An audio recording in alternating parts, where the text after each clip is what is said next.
Yaron, you want to send that to the group that we're going to be starting? So yesterday what we said, start with our format by saying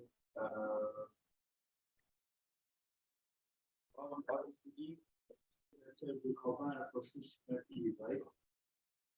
Right, we don't make such a kavachomer. We don't make a kavachomer that if when someone is contaminated, they can't touch the korban, like you said. Certainly, when they're contaminated, they can't eat a korban. We say When the Torah says you, we can make a kavachomer to create malkut, to create lashes. We're going to find the Gemara later on that maybe you could use a kavachomer to create an isur. That maybe you could use the kavachomer, at least according to one rabbi in the Gemara, you could use the kavachomer to say that something is forbidden, but you can't use the kavachomer to give lashes based on your kavachomer. Good morning.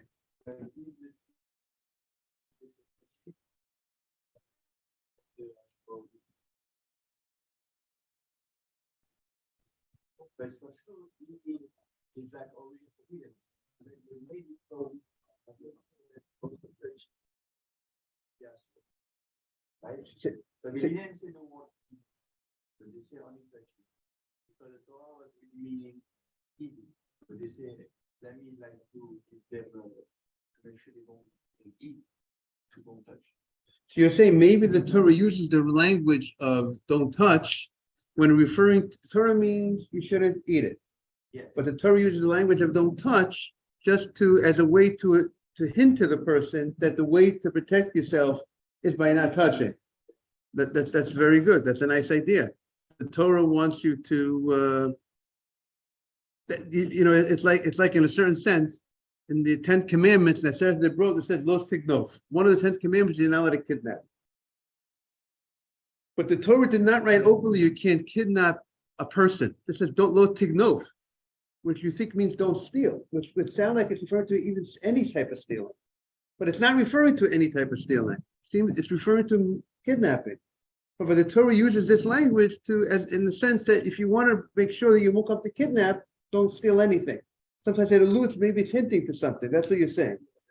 Okay, very nice idea. Okay.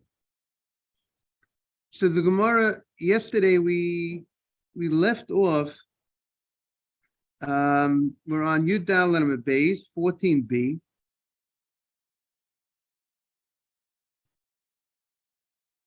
We wanted to know Reish Lakish. Morning, Nathan.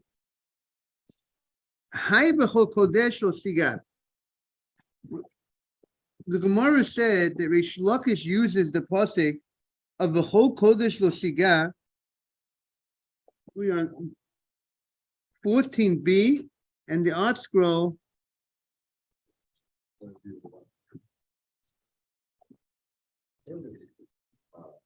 The art scroll 14b3 on the right column. Everyone got it? 14b3 on the right column, top of the page in the art scroll.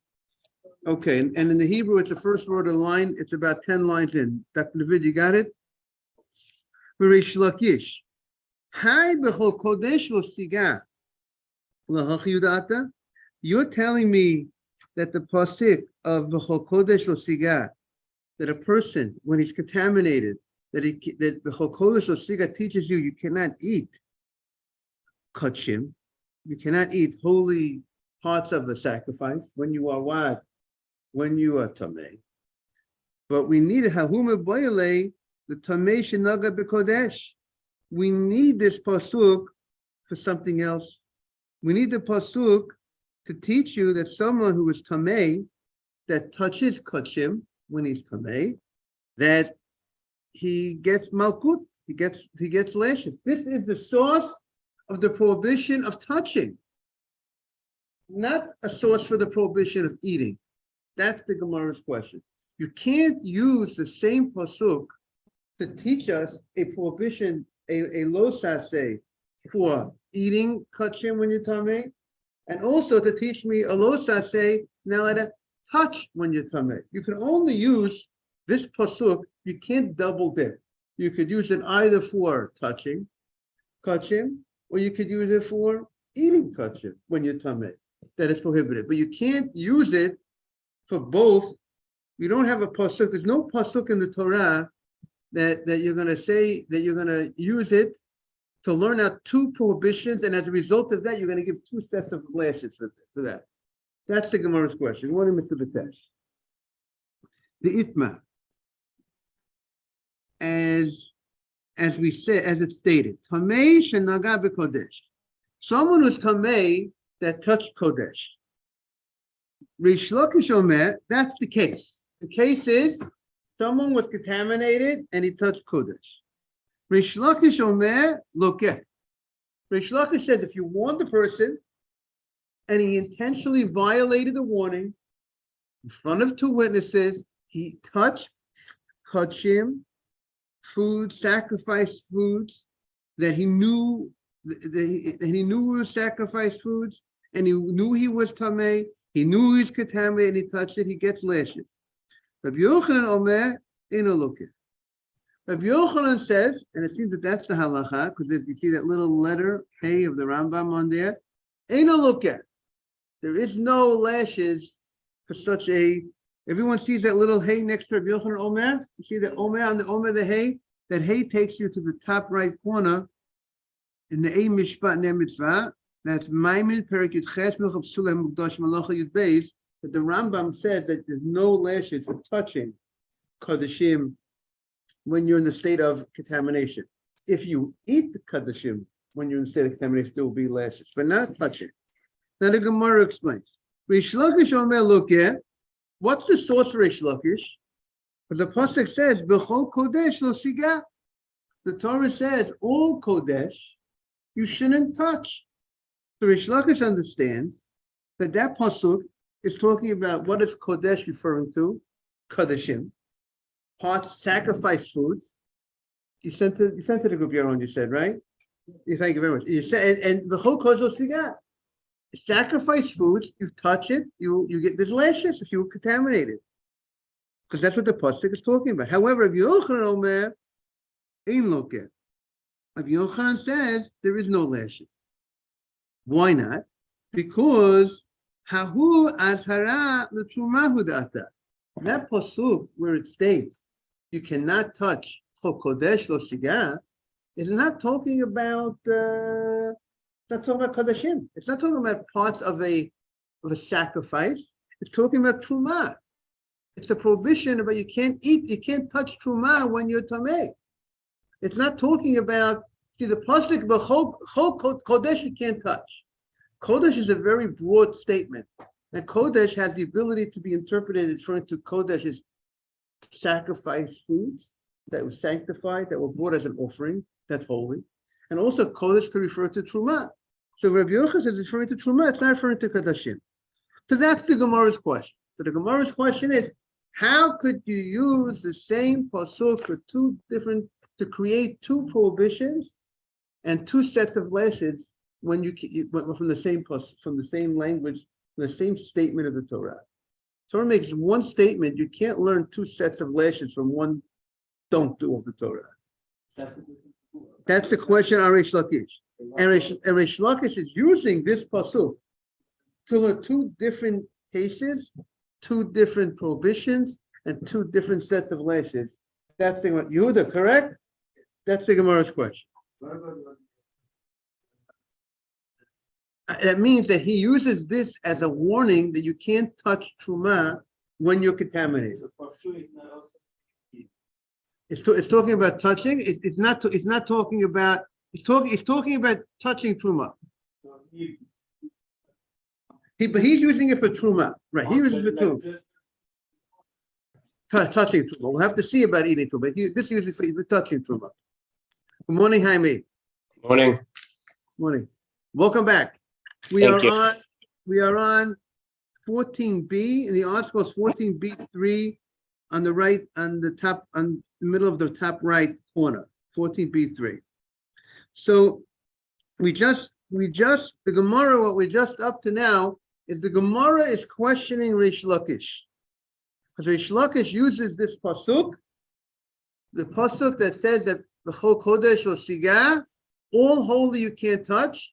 He's using it for two different ideas. One for touching kachim, and one for eating holy foods. And the Gemara's question is, you can't use the same pasuk for two things. That is the Gemara's question. And the Gemara is going to answer that he's not learning everything from one statement. There are two different teachings in this pasuk, and that's why he's able to learn two things. To learn two things, you need to see that the Torah is sending us both messages. And he's going to show us how he sees both messages in this pasuk. So what the Gemara is saying, from one line, the Torah says one message, you can learn one thing. But he's going to show us, morning Yosef, that there are two messages. The Torah is telling us, we're going to see from the Torah that the Torah is talking about two things. And if the Torah is talking about two things, then we can learn both out. If the Torah makes one statement, it's one thing. But if I could show you that there's two ideas that are here in the pasuk, so then I can learn out two things. That's what the Gemara is going to say. So the Gemara is now going to explain the following. And right now it looks like it says holy. You can't touch something that's holy. It doesn't say anything about touching. It sounds like just touching. It doesn't say anything about eating. So how could you learn both ideas, two independent prohibitions? One, you can't eat sacrifice foods, kadashim, when you're contaminated. Two, you can't touch sacrifice foods when you're contaminated. They're two different things. As we explained yesterday, it's possible for you to eat something without touching it. Someone puts we said the shish kebab into your mouth, you didn't really touch it. It went right into your mouth. That's not called touching. And you can't do that. There's a prohibition, even though you didn't touch it. So that's what the Gemara wants. And where do we see these two prohibitions in this pasuk? So the Gemara says the following. Tamei shenaga b'kodesh. The Gemara answers the following. Tamei shenaga b'kodesh is someone who's contaminated, who touches holy foods from the korbanot, from the offerings. We know mid'afkei rachmana b'loshen negia. The fact that the Torah uses the language of touching. The Torah says, "B'chol kodesh lo siga." Don't touch kodesh. Touching, the literal meaning of touching. Now, like Yaron says, maybe you might want to use the word touching when you want to refer to eating. You say don't touch, but you're not referring to actually touching. But that's the way to you might want to say don't touch it. Don't touch it. It's like a diabetic. You say to a diabetic, don't touch the cake. Do you mean don't touch the cake?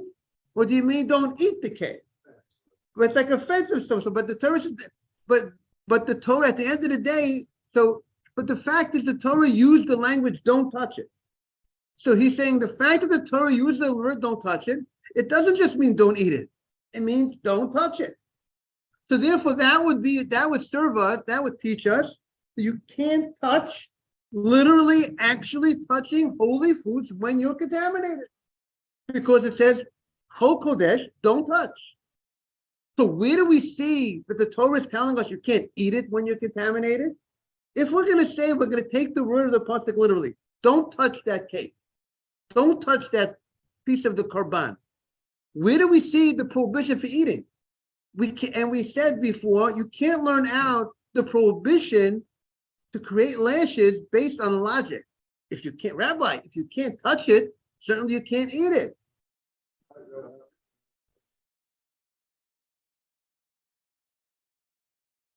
When you touch with your mouth, but the fact that it went in, that's not cool. Even we don't look at that. We don't count that as touching, even though you did touch it. Your mouth touched it, but the fact that it was touched while it's already in your mouth, that's not called. That's called you're in the eating process. So we don't look, or that's eating, and it's not classified. It's not considered touching. What if I eat it with the fork and the knife? I don't touch it.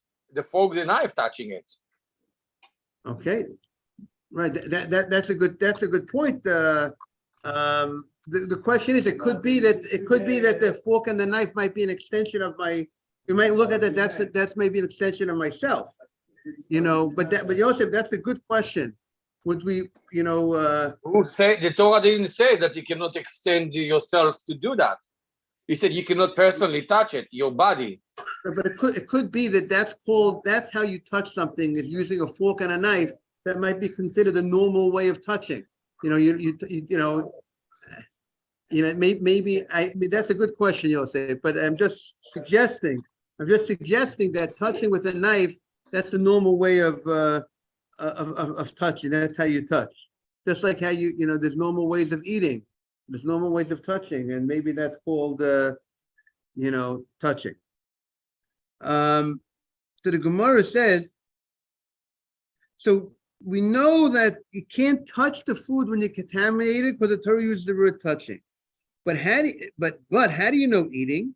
So the Gemara says, eating asar l'ochel is iskish kodesh l'mikdash, because there's a hekish of the kodesh l'mikdash. If you look at the Rashi in the first wide line, look at the Rashi, the iskish kodesh l'mikdash. Everyone have the Rashi on the right side? The iskish kodesh l'mikdash, first wide line all the way towards the bottom. I'll show you on my Gemara. It's right over here, right? That's what Rashi's going to explain to us. Hekesh means the Torah puts things next to each other, right?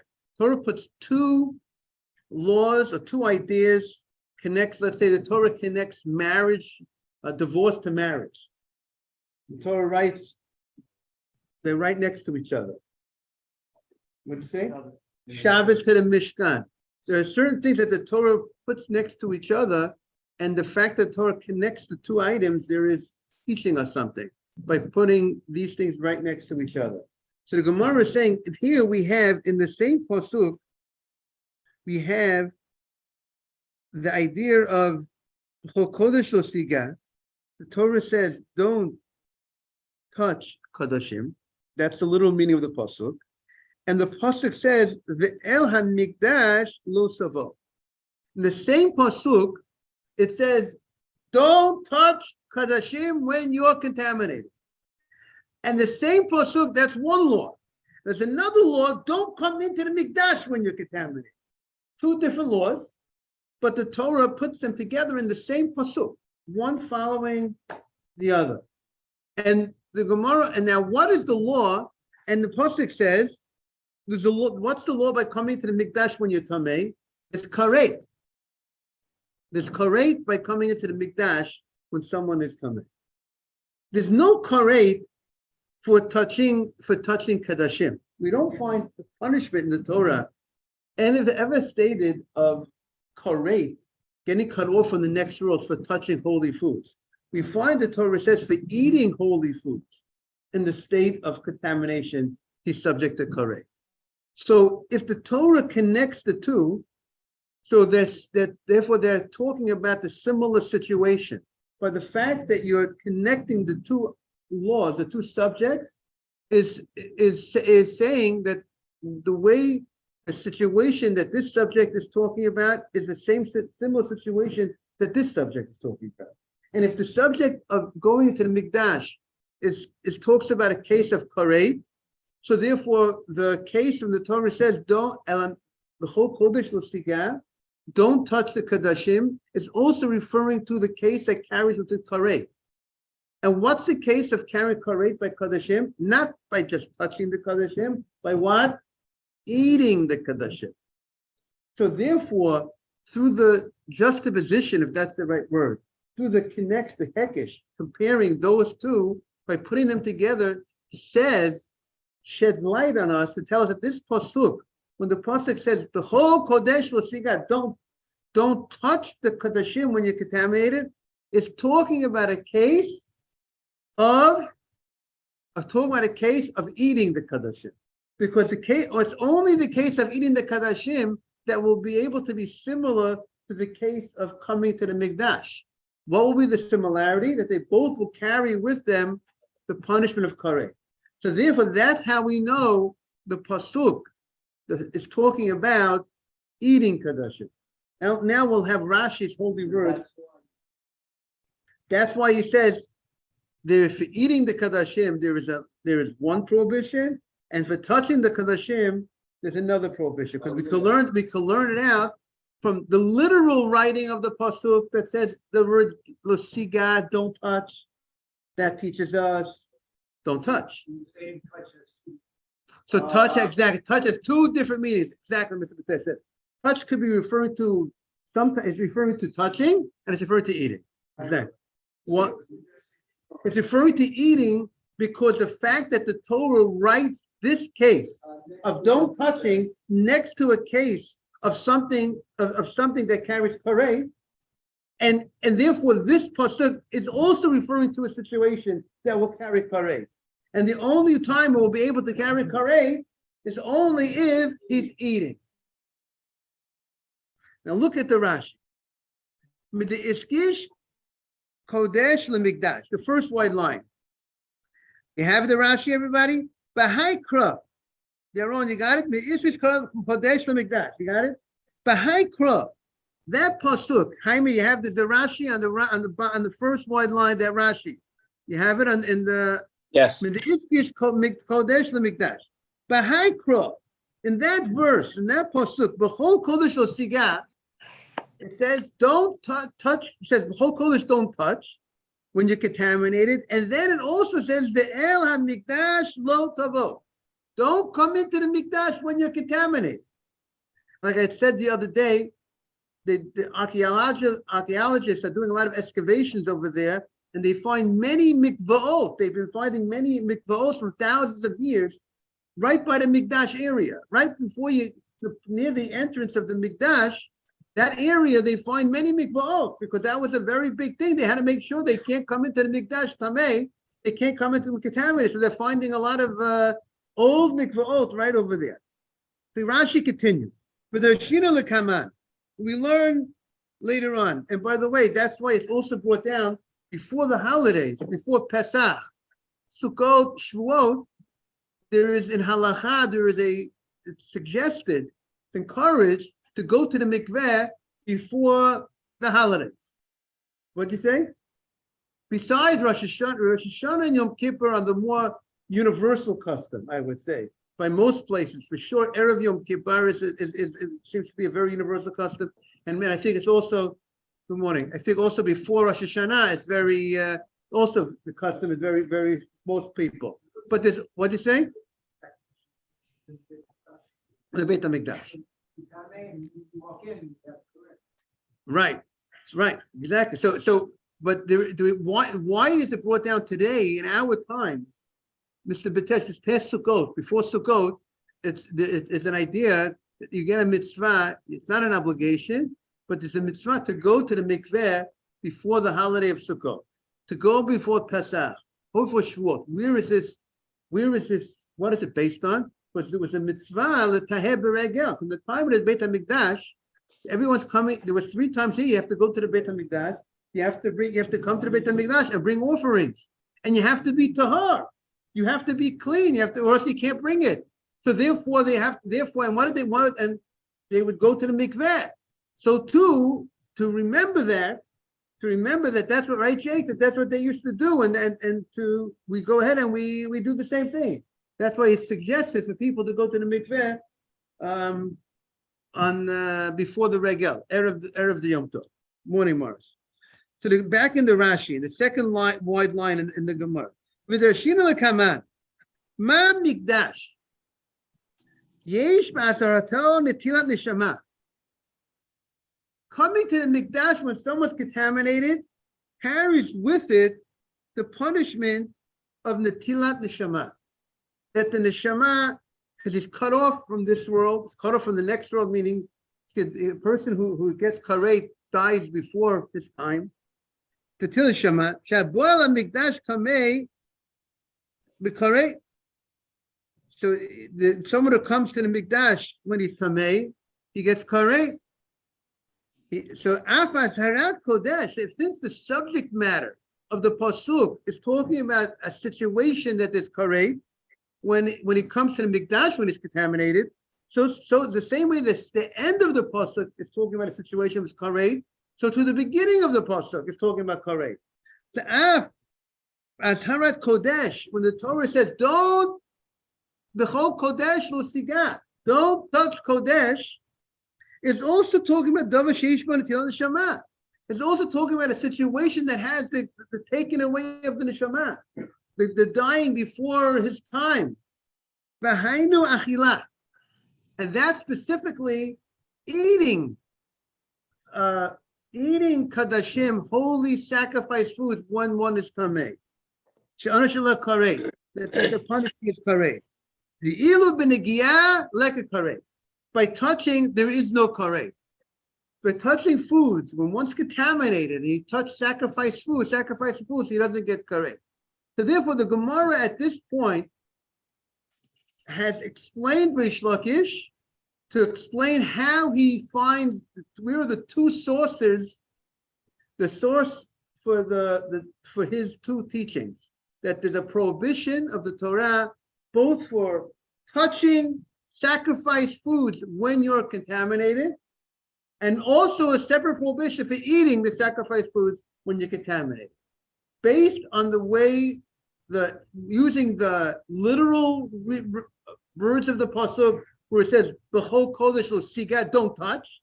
That's a source for not touching sacrifice foods when you're contaminated, and the fact that there's something called a hekish, that the things are compared to something next to it, that teaches us that we're also referring to eating the holy food when you're contaminated. So that's where the Gemara is holding at this point. I mean, what do you mean it's a third degree hekish, Jake?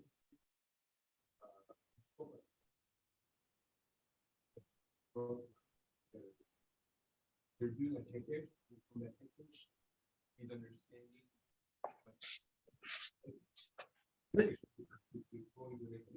Yeah, but the hekish is telling us that the fact that this is shedding light on what these words of the pasuk are talking about. They're all in the same pasuk. It says "B'chol kodesh lo siga." Right next, it says "Don't touch the kadashim." Right next to "Don't come into the mikdash tamei." So that sheds light the same way not coming. Good morning, Mr. Tawil. The same way not coming into the mikdash tamei, not entering the mikdash tamei is talking about something that carries karei. It's talking about a prohibition that carries the cutting off. So too, when the Torah says "B'chol kodesh lo siga," is also talking about that type of prohibition, a prohibition that carries with it karei. And what is the prohibition that carries with it karei? It's not if we're talking about someone's contaminated and going into the Beit HaMikdash when he's contaminated is a very serious sin that we have the Kohen. The Kohanim have to be very aware of this because they spend a lot of time in the Beit HaMikdash. So there's a very serious punishment called karei, being cut off from the next world, dying before his time if he goes to someone who willingly, knowingly, intentionally goes into the holy Beit HaMikdash for this tamei. There's another prohibition: you can't touch holy foods when you're tamei. Holy foods, part of the offerings, you can't touch it when you're tamei. And they're both written right next to each other. So the Gemara understands that they're talking about a similar case. If they're written next to each other, both talking about a case that carries with it that serious penalty. And the only time the serious penalty by handling kadashim when you're tamei is only by eating it, not by touching it. So therefore, when the Torah says "B'chol kodesh lo siga," it's referring to eating as well. It's also talking about the eating situation. You see that, Jake?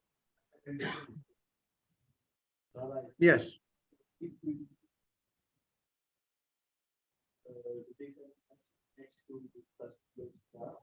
Right. So we have one.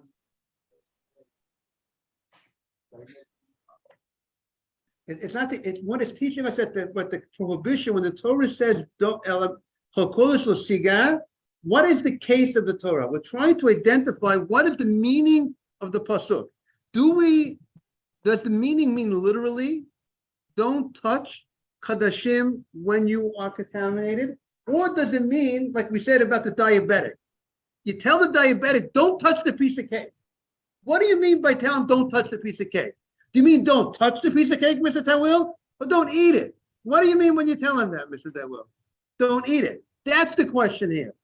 What does the Torah mean when it says, don't touch the kadashim, the holy pieces, when you are contaminated? Does it mean literally touching, or does it mean don't eat it? It means that, but what do you say, Yehuda? The Hekesh teaches us. We're comparing the phrase that says touching to the phrase that says don't go into the touch. If we're comparing, they have to be, the cases have to be the same.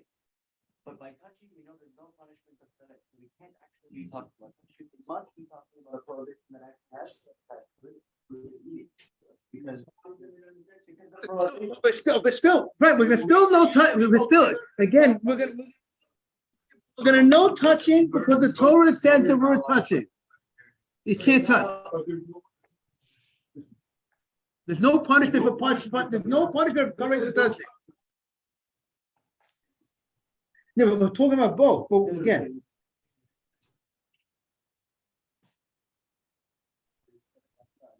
no, we know this correct. Let me clarify. We know that look in the Torah. We have another pasuk. We have a pasuk in the Torah that says that if a person, when he's contaminated, eats, that's a separate. That's the pasuk. We know that already. We're all about. We all. What do you say?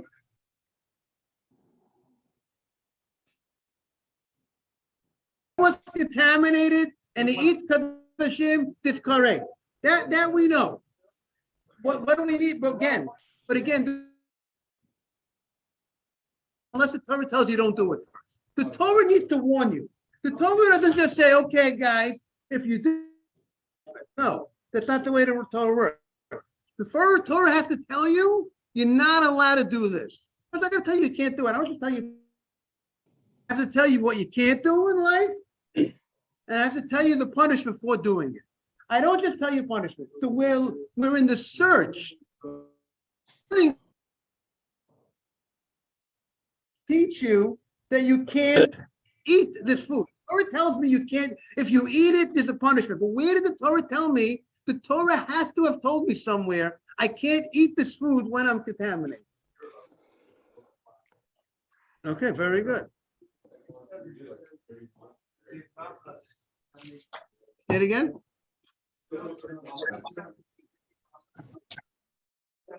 Right, they get the notes will tell you, like Mr. Batesh says, the notes will tell you that for touching kadashim when you're contaminated, there will be lashes. No, what'd you say?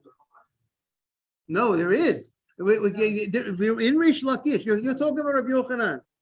Again, what's that number? What's say Rish Lakish says B'chol Kodesh Lo Sigai. He's learning there is lashes. No, Tomei. No, Chorus, but lashes. But there's lashes. Okay.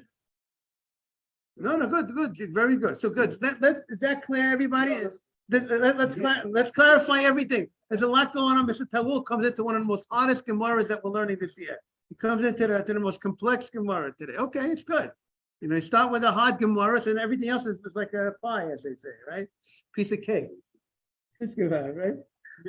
Okay, so the bottom line is now we have established for Rish Lakish, the great Rabbi Rish Lakish, he's found a source for his two laws. The Gemara has found a source, morning Avi, for his two laws that he taught us. That's where the Gemara is holding now. We have two laws that Rish Lakish said. Rish Lakish made two independent statements. Rish Lakish spoke about there's a prohibition for eating kadashim when you are tamei. There is lashes for eating kadashim when you are tamei. And he also has a prohibition for touching kadashim, touching holy foods when you're contaminated. And he found two sources, and he was able to show us the source for each one. We just said the source for each one. Okay, that's what we're holding now in the Gemara. One source is B'chol Kodesh Lo Sigat, don't touch it. Literally, you can't touch sacrifice foods when you're contaminated. And the other source is the fact that it's the juxtaposition connected right next to another case which carries with the Karei, that means this pasuk is also referring to a case of karet, and the only time there's karet getting cut off from the next world is by eating the kadashim, and therefore that teaches us the hekesh. There's many ways you could talk.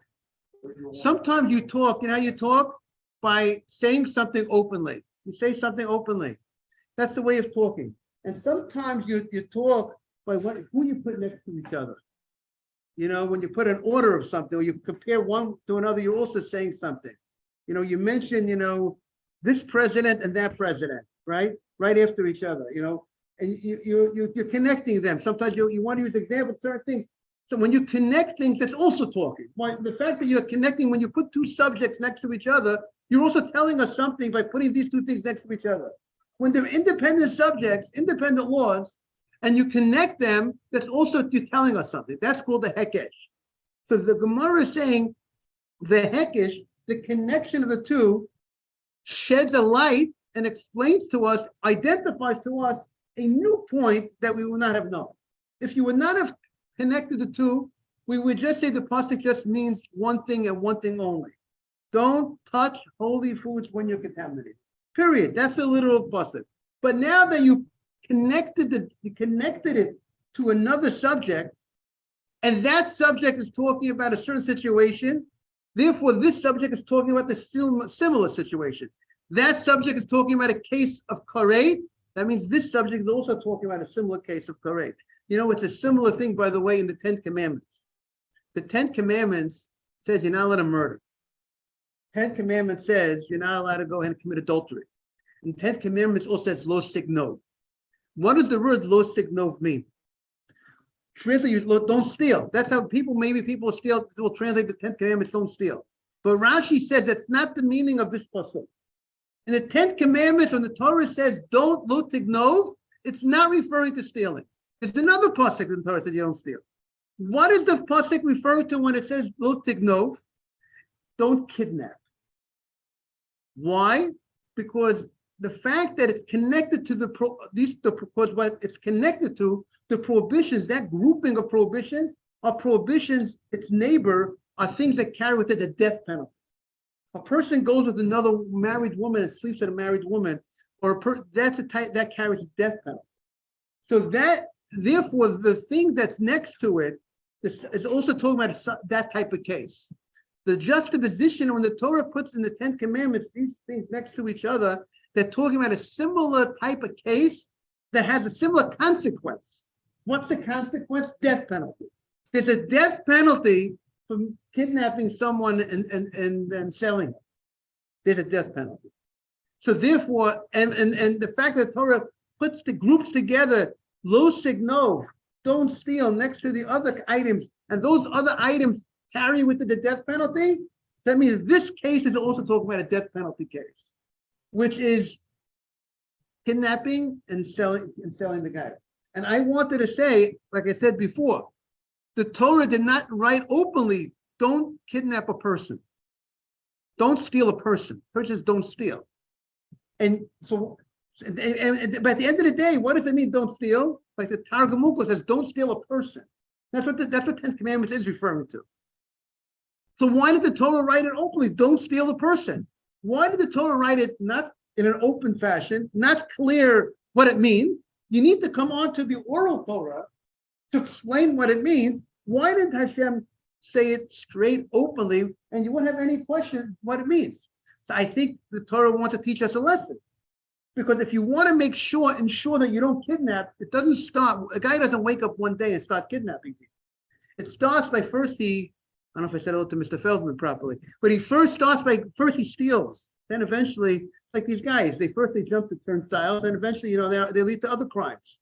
So that's why the Torah writes in such a way, even though it's referring to a specific case, but it writes in such a way. So that's the same. The Torah puts things together to teach us a law. It sheds a light on it, and that's the law by writing this prohibition of not eating. Good morning, Rabbi Mizrahi. By writing the prohibition of not eating the Chol Kodesh L'Siga next to the prohibition of not coming into the Beit HaMikdash when you're Tamei, it's telling us that just like that's talking about a certain case that carries karet, this case is talking about karet. And what's the case of karet? Only when you eat kadashim when you are contaminated.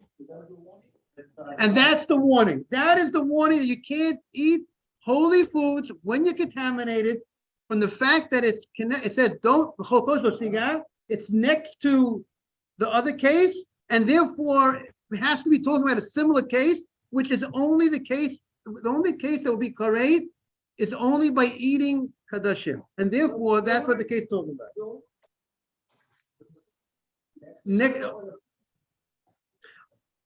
Because both are true. Because we know that the punishment is the same for eating kadashim when it's contaminated. It's the same punishment as coming into the mikdash contaminated.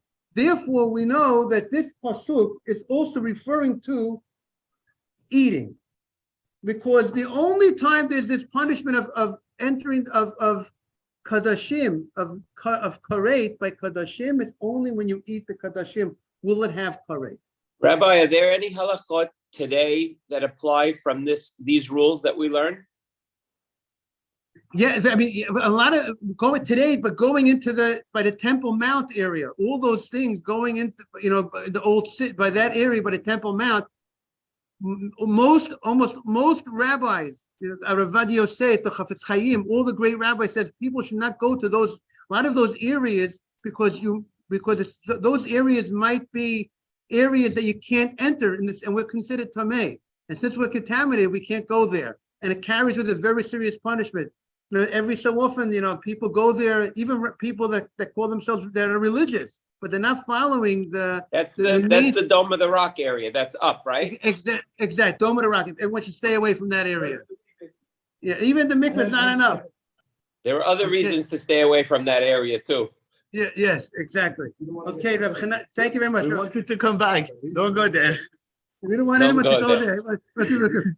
Have a great day. Rabbi Chanan ben Akash, Yom Rasa, Kodesh Baruch Hu, Zakas Tel, Pich Heaven, Torah Mishalem, Adonai Chafetz Matzah, Kol Yadil, Torah V'Yadir. Anybody want to say the Kaddish? Amen.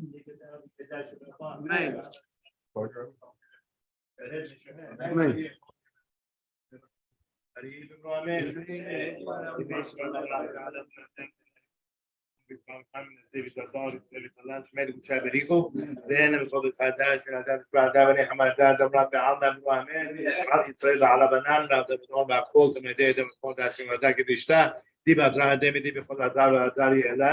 خون الناس كان رحمي قدام نيش ميا مرعاب وامين نيش ما مربا مش ميا حين اسمع ربنا حماشيز والله وسلام خبرا سلام كمون يسمى امين سيشرم ابن ما خبر حمامي سيشرم علينا ما كمون اسرائيل ابن امين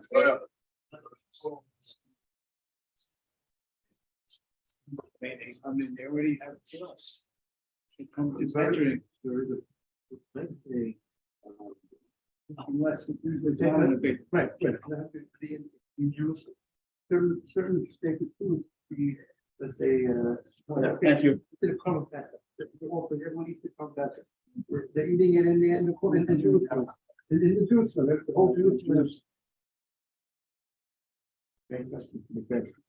All right, have a great day. More. No, you'll see it'll be more clearer and clearer.